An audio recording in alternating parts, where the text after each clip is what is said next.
bom dia, um ótimo sábado para você, um excelente final de semana para todo mundo. Chegando o quê? Mais um jogo do Fluminense. Amanhã já tem Cruzeiro e Fluminense no Mineirão. Mais uma partida, mais um grande desafio. Um jogo extremamente complicado nessa reta final de Campeonato Brasileiro. A gente já sabia dessa sequência. A sequência começou com vitória sobre o Mirassol. O Fluminense cumpriu mais uma vez o dever de casa. Agora é fora de casa. O Zubeldia ainda buscando os primeiros 3 pontos. Será que isso vai acontecer justamente diante desse regular Cruzeiro do Leonardo Jardim, terceiro melhor time do campeonato até aqui? Bom, dentro de campo, os 90 minutos ali, tudo pode acontecer. E hoje o Zubeldia vai ter o último treino no CT Calçachiri para definir esse time titular, se vai mudar ou não. A gente vai tentar apurar ao longo do dia para saber se o Fluminense vai apresentar alguma novidade para esse jogo, até em termos, né, de estratégia, porque terá pela frente realmente um adversário muito forte, principalmente jogando em casa. Então, ao longo do dia, a gente vai, mais uma vez, tentar descobrir aqui a escalação e trazer mais detalhes para vocês. E hoje à tarde vou para Belo Horizonte para acompanhar mais uma vez o Fluminense de perto, lado a lado com o Flu, a equipe do Jornada, indo para Belo Horizonte para mais uma transmissão. Vou tentar acompanhar a chegada da delegação por lá, como sempre. Então, fiquem ligados aí na nossa programação aqui no canal do Lessa, tá? Eu vou começar esse vídeo. Antes, aquele lembrete de sempre, né? Nunca é demais. Seu like já pode chegar aqui, o botãozinho daqui embaixo é de graça. Se inscrever também é de graça e assim o YouTube vai atrair, vai recomendar o canal para mais e mais tricolores chegarem por aqui. Então conto muito com vocês, tá? Apesar de saber que todo mundo já faz isso no automático, sempre tem a galera que esquece. O que a gente não esquece é que... Ia falar alguma coisa que eu esqueci, mas não tem problema. O que a gente não esquece é que Zubeldia completou 10 jogos agora no comando do Fluminense. A estreia foi no dia 28 de setembro contra o Botafogo, aquele jejum, aquele tabu incômodo que foi quebrado. Deu certo, o Zubeldia tinha acabado de chegar. Nem tinha treinado o time, mas fez questão de estar à beira do campo. E participou daquela vitória, que não teve ali o, como vocês gostam, né, de falar, o dedo do Zubeldia. Muito pouco tempo. Também não teve uma grande participação no empate contra o Sport. Também era muito pouco tempo para avaliar. Mas estou colocando na tela aqui para vocês, rapidinho, no site O Gol, só para ficar mais fácil a visualização, desde a estreia aqui contra o Botafogo até o último jogo contra o Mirassol. O Fluminense ganhou 6 desses 10 jogos. Perdeu 3 e empatou apenas 1. E para fazer um balanço, um mini balanço, na verdade, do trabalho do Zubeldia até agora, eu acho que é preciso a gente fazer uma breve recapitulação do que foi ou do que foram esses jogos. Se a gente olhar aqui, o Fluminense indiscutivelmente jogou melhor, vou colocar esse parâmetro aqui, foi melhor que o adversário, mereceu vencer. Indiscutivelmente, mereceu vencer o Botafogo. O Atlético Mineiro, aquela vitória por 3-0, mereceu vencer, sem dúvida alguma, Internacional, Ceará e Mirassol. Para mim, é indiscutível. Esses jogos, o Fluminense criou mais, teve mais oportunidades, enquanto o Internacional poderia ter feito muito mais, ou fez o suficiente ali para vencer. Em outras 2 partidas, poderia ter vencido mesmo não jogando bem, mesmo não tendo uma grande atuação, não sendo assim tão superior. Contra o Sport, aquele empate decepcionante, e contra o Mirassol fora de casa também. Eu lembro, na época eu falei, dava para ter vencido, só que o Fluminense resolveu entregar mais um gol. Nosso querido Freitas entregou aquele segundo gol, o outro gol também foi uma falha de marcação, e o Fluminense tinha saído na frente e teve um gol anulado daquela forma. Ali, com todos os problemas, dava para ter conseguido pelo menos um ponto. O Juventude foi uma atuação fraca, uma atuação ruim. O Juventude merecia um resultado melhor. Mas ganhou. No fim das contas, conquistou os 3 pontos. Mas não foi um jogo bom. Esse jogo o Fluminense não foi melhor que o Juventude. Agora, 2 jogos foram muito ruins. O segundo tempo contra o Vasco, patético, inaceitável. E o jogo, o show de horrores protagonizado na Arena Castelão contra o Ceará. Esses resultados eles mancham, eles abalam muito a confiança do torcedor, que já vinha abalada, na verdade, quando é eliminado na Sul-Americana, daquela forma pelo Lanús, e depois tem o Renato pedindo para sair, daquele jeito. Essa sinergia que a gente tanto fala e é tão importante para que o Fluminense possa chegar, alcançar os seus objetivos, com a arquibancada, ela existiu. Dá para dizer que durante a Copa do Mundo. Basicamente. Porque no restante do ano não rolou essa química. E a gente já cansou de discutir isso aqui. Meu objetivo não é voltar nesse ponto. Meu objetivo aqui é olhar para o trabalho do Zubeldia e chegar a algumas conclusões apenas iniciais. Porque são 10 jogos, é muito pouco, né? É pouco mais de um mês, cara. E a conclusão que, refletindo aqui, pensando, olhando para o que foram esses 10 jogos, a conclusão que eu chego é que há uma insatisfação, um ranço muito grande de alguns jogadores, e isso é acentuado por atuações muito ruins como essas que eu citei aqui, e que acabam também atrapalhando, acabam prejudicando a imagem do Zubeldia, que está tentando manter essa pontuação, essa regularidade para alcançar os objetivos. E quais são eles? Sabemos, voltar à Libertadores, ganhar a Copa do Brasil. No Campeonato Brasileiro, é terminar pelo menos com a classificação para pré. E isso, por enquanto, ele está conseguindo.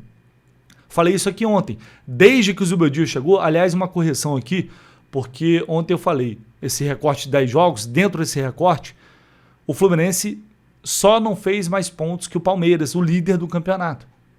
Ontem eu falei que estava igual, 19-19, mas não estava computada ainda a vitória do Palmeiras sobre o Santos. Então o Palmeiras está com 22 e o Fluminense é 19. Só o líder do campeonato fez mais pontos que o Fluminense. Ah, mas é isso. Ah, mas aquilo. Gente, se a gente for relativizar tudo, a gente tem que relativizar as coisas boas e as coisas ruins. Quando a gente critica, porque tem que criticar. Agora, o Renato também vinha conquistando alguns resultados e vitórias que nem sempre se justificavam com boas atuações. Tanto é que uma hora isso poderia custar caro, e custou contra o Lanús. Assim como o Renato também tinha que lidar com limitações desse elenco, que a gente lá atrás não via tanto e com o tempo elas foram se acentuando, o Renato também tinha essas limitações. E teve os méritos dele para criar soluções e manter esse time vivo no Campeonato Brasileiro numa posição aceitável, que desse a possibilidade da gente seguir disputando essa vaga até o fim. E agora o Zubeldia, que assumiu em meio a uma sequência de jogos sem muito tempo para pensar, sem muito tempo para trabalhar, vem tentando, e aí é a minha esperança, que ele encontre soluções coletivas ajudadas muito e principalmente por Lúcio Acosta, que é o talento desse time, que é o jogador diferenciado. Para que dessa forma ele consiga superar as limitações que são evidentes. Os nossos atacantes não fazem gols. O Serna fez agora, tinha um mês que nenhum atacante fazia, marcava um golzinho. Os centroavantes, o melhor é sempre aquele que está do lado de fora. Escala um, pede outro, escala um, pede outro. A zaga tinha que ser reforçada, tá aí com o Freitas até hoje. E a gente vai ter que viver um desespero naquela aflição com o Freitas até o final do ano, porque não contrataram ninguém. E aí o Renato tem uma parcela de responsabilidade nisso. Grande por sinal, porque ele traz o Soteldo.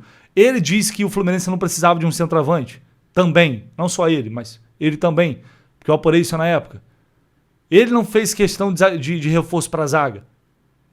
E a janela do meio do ano foi feita com ele, né? O trabalho da diretoria com o Renato Gaúcho. E o Zubeldia chega para tentar encontrar soluções dentro disso tudo. E ele vem mudando, vem trocando peças. E eu sei que muita gente está cobrando mudanças mais drásticas, e eu mesmo falei sobre isso. Talvez fosse necessário mexer na estrutura tática do time, já que você tem atacante que não faz gol. Então, tentar com jogadores de outras posições e outras características tentar melhorar o rendimento da equipe dessa forma, já que os caras que estão na frente não estão resolvendo. Mas desde que ele chegou, é muito evidente que o Zubeldia não gosta de ficar mexendo no time. Ele prioriza a manutenção da equipe, o extremo oposto do que era com o Renato. A gente reclamava que o Renato mexia demais, poupava demais, e chega com o Zubeldia com a proposta exatamente oposta à do Renato. Que eu já falei, eu até gosto, desde que não se brigue com o campo. Não se ignore o que o campo está falando. E na maior parte das vezes, o Zubeldia vem escutando o campo. Ele vem mudando, ele vem testando, ele vem experimentando. Tem algumas questões que também não é de agora, já vem de muito tempo, que é o aproveitamento de alguns jogadores, é a sacanagem feita com o Júlio Fidelis, que não está só na conta do Zubeldia, é do Fluminense como um todo. É em relação ao aproveitamento ou não aproveitamento de Lescano, Lavega, do pouco aproveitamento do Riquelme. Discussões que a gente já vem tendo aí ao longo de todo o ano. Para mim é fato que não dá para dizer que o trabalho do Zubeldia é bom, mas também não dá para dizer que é um trabalho ruim. Ele está entregando, por enquanto, aquilo que se espera. É o Fluminense chegando, brigando para o G6, olhando para o G5 e se mantendo pelo menos entre os 7 primeiros colocados. Esse primeiro objetivo está sendo alcançado. Vai ser suficiente para chegar a uma final de Copa do Brasil, para ganhar uma Copa do Brasil? Eu acho que ainda está aquém. Mas muita coisa pode mudar até lá. E aí eu estava pensando, será que as críticas, algumas, não estão sendo excessivas? As cobranças em relação àquilo que o Zubeldia está entregando? Eu não vou nem falar injustiçado. Não acho que é injustiçado, não acho que está nesse ponto. Mas talvez por esse recorte, por esses números, não seja o momento a gente olhar o copo um pouquinho mais cheio, pensando muito mais no que é mais importante para a gente, que é chegar, que é voltar à Libertadores, que é chegar a essa final de Copa do Brasil. Por mais que a gente sabe, os problemas estão aí. Só que eu não tenho mais a esperança de que eles serão resolvidos esse ano. Eu não tenho mais esperança de que vai ter um centroavante decidindo o jogo. Se acontecer, maravilha. Mas eu não tenho mais essa expectativa. Eu não espero ver o Freitas melhorando e jogando pra caramba até o final do ano. Eu não espero ver o banco de reservas do Fluminense entrando e resolvendo partidas complicadas. Entende? Então a minha linha de raciocínio agora é, por mais que a gente sabe das limitações de alguns jogadores que não estão rendendo nada, de alguns jogadores que não resolvem, de alguns jogadores que prejudicam a equipe, de algumas opções talvez que você não vai concordar com o Zubeldia, e é tudo totalmente normal, eu acho que ainda ele está conseguindo entregar um trabalho, pelo menos em termos de resultado, dentro daquilo que a gente imaginava.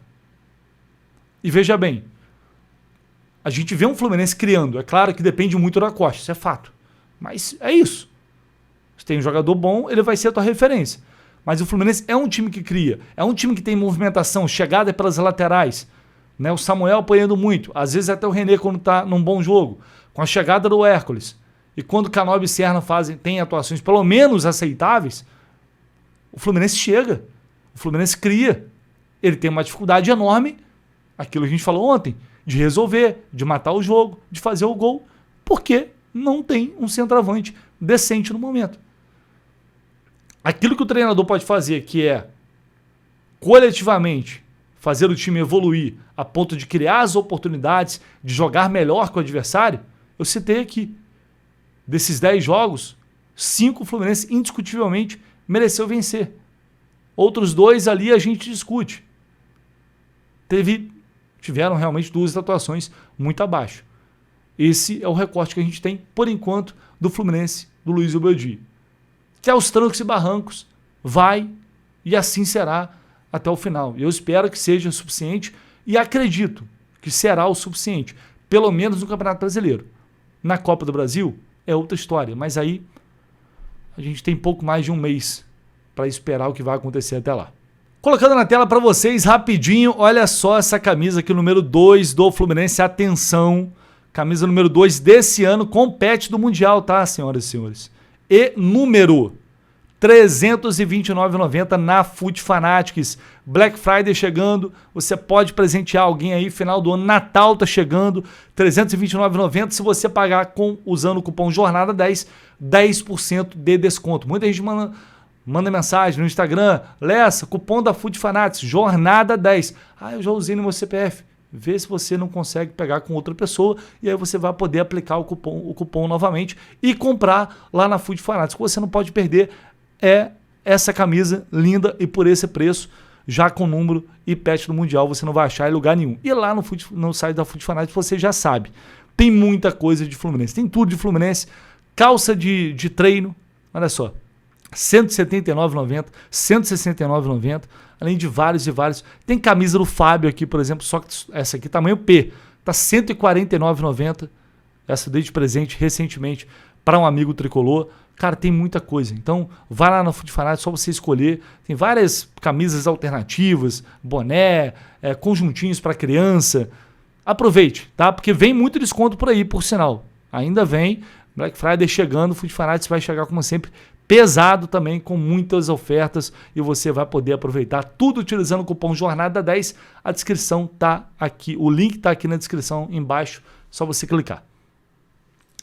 E para finalizar, ontem o GE publicou uma matéria falando sobre Santi Moreno, que trazendo um pouco dos bastidores do Santi Moreno, que até agora entrou em campo defendendo o Fluminense 5 vezes.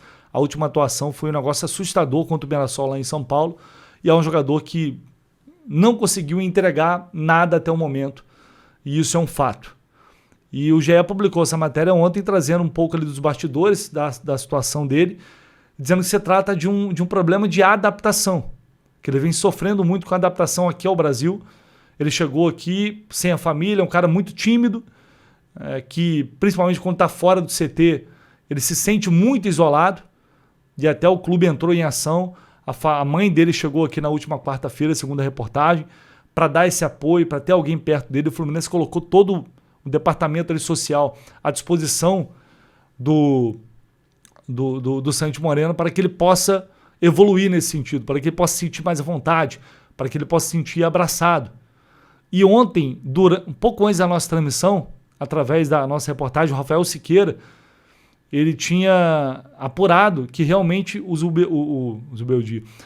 Santi Moreno, ele vinha demonstrando uma tristeza assim no CT, inclusive às vezes chegando a chorar de saudade da família no CT, ali conversando com os companheiros, com as pessoas do Fluminense.